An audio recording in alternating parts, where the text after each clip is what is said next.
I'm delighted to be able to appoint Cheryl-Ann Jones as the new Permanent Secretary for Education. She's got a long and distinguished career in public service, and she's a great example, personally, of how the skills and competences and capacity of the TCI public sector is being developed, and those skills are being put at the disposal of the people of TCI. She's performed really well in the interview process.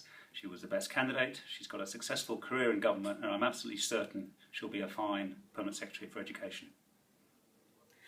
Thank you, Governor Todd, and I want to say that I am really delighted and extremely happy and eager to take on this responsibility as Permanent Secretary in the Ministry of Education, Youth, Sports and Culture. I have had the opportunity, and I would say I would have had the benefit of being in the ministry for the last approximately 8 weeks. And while I was there, I was able to begin work with the team that exists there.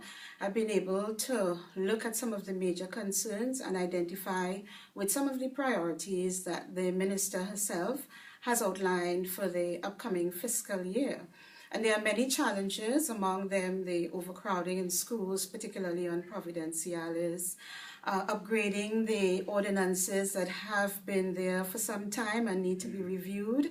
I think overall we're anxious in the Ministry of Education to review the question about the kind of child we want coming out of the system. And one of the major things that the ministry is about to do is to hold a national consultation exercise, and I'm really looking forward to that because it will give us the opportunity to sort of have in place a foundation for the way forward, apart from the other priorities that have been listed, upgrading of some of the physical structures, some of the schools around the islands, and looking at some of the needs they had gone without for the last few years, upgrading some of the tools that they're working with, looking at the introduction in a more structured way of technology in the classroom and boosting how we teach in the classrooms, looking at also early childhood education, special education, vocational and technical education, looking at sporting and sporting initiatives and building programs around the